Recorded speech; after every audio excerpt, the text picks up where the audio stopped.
The sounds of Puerto Rico will abound at El Mercado in Holyoke Friday night. That's when the MIFA Victory Theater International Arts Academy will debut its new 6-member musical ensemble, the Victory Players.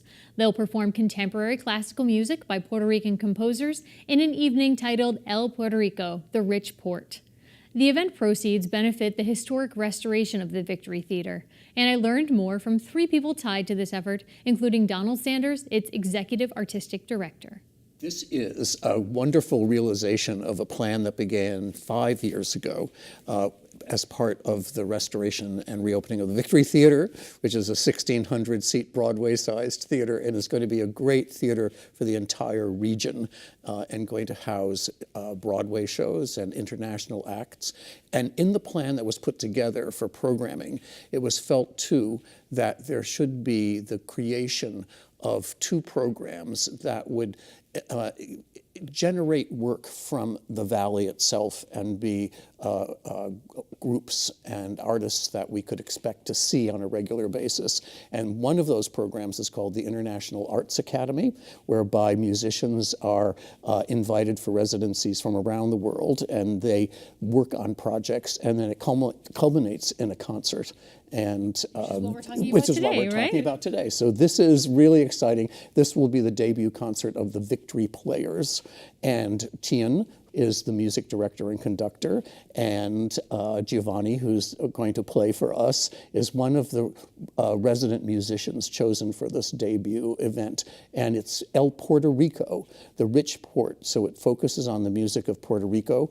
The Valley is 9th largest in terms of Latinx population in the country. And so we think this is, and Holyoke has been, since the turn of the last century, the largest population of Puerto Rican community in the country. Really a nod to the rich cultural experience that we have going on here. Yes. So Tien, for this type of music for you, were you familiar with the piece? Is this a new piece for you? I mean, I know you're building music as well, but you're using one standing piece of music, right? Right. We actually have pieces that we're premiering at this concert, and there's one piece by Roberto Sierra, who is the grandfather of the composers right now. He's in his 80s, and I had been very familiar with his music because I've been researching the connections between contemporary classical music and Puerto Rican music. And I think, he as a composer of Puerto Rican heritage has had to answer this all this time. So it's a fantastic piece, really, really rich in rhythmic references,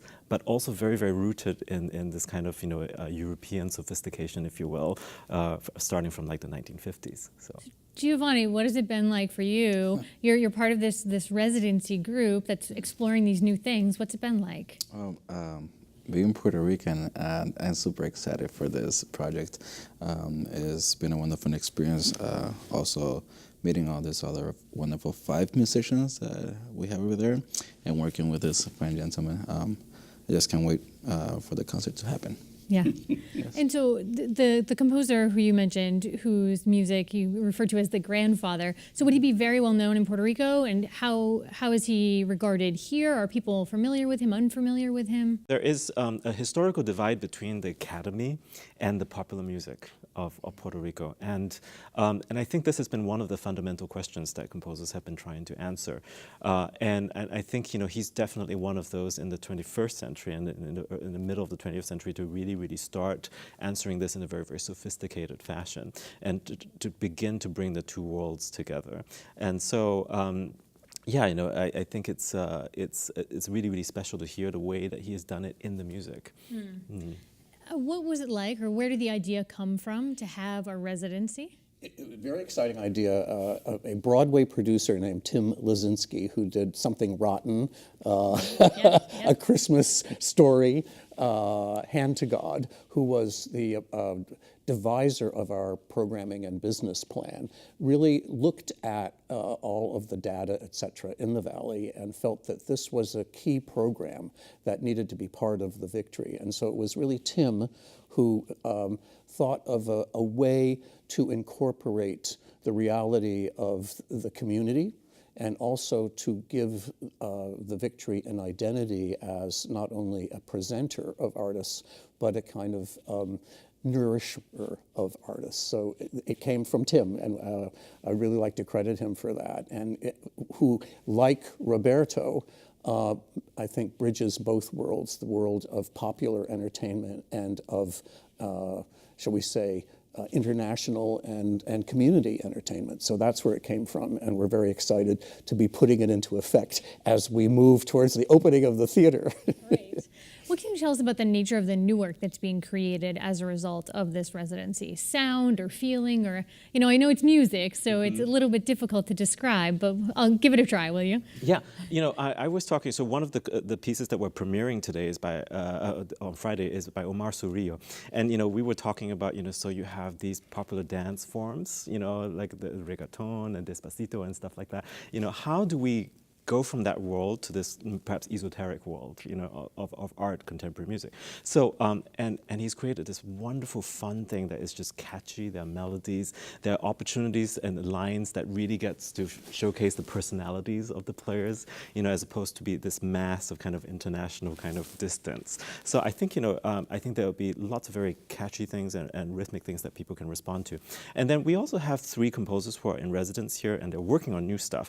And the format of that was that they presented some ideas, and we discussed some of the possibilities.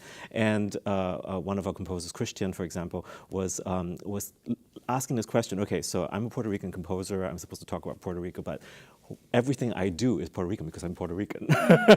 So what does this really mean for me? And he actually went and approached a person who is not connected to this music and asked him to talk about this, and it was his mother.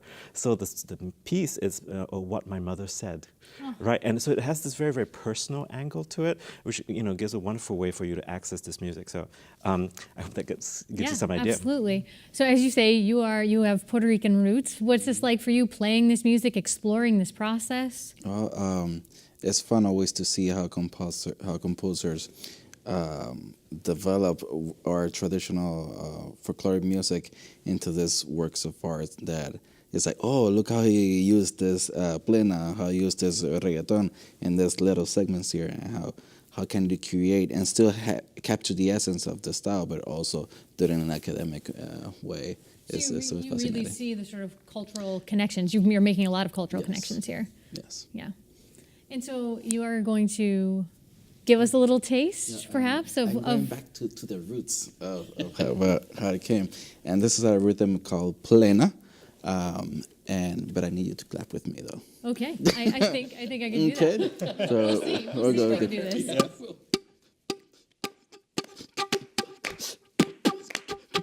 Okay.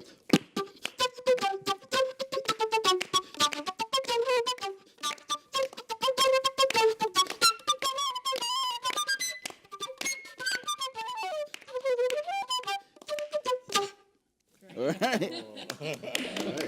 So tell us a bit more about that rhythm. Where does it come from? What is it connected to? The rhythm was born in the south of Puerto Rico, almost the second capital, as they might say, called Ponce in 1920s. And it's comprised of 3 skin instruments called panderos or plena. And the big one is the bass, so that. The second one goes in the second beat. And then the smaller one is the one that does all this other improvisatory rhythm. So you could be like, it's always like this rich. Bringing together those 3 different rhythms? And it comes from our mix of African heritage, Native Indian, and of course European styles. Excellent. And would that be something that's played on the street? It wouldn't be considered contemporary concert music, would it? Yeah, this one, you might see some composers experimenting with that, but it's usually for the streets. We go caroling in the houses. It could be done actually in a concert setting. Excellent. Well, thank you so much for coming in today to tell us a bit about this. It's been very enjoyable.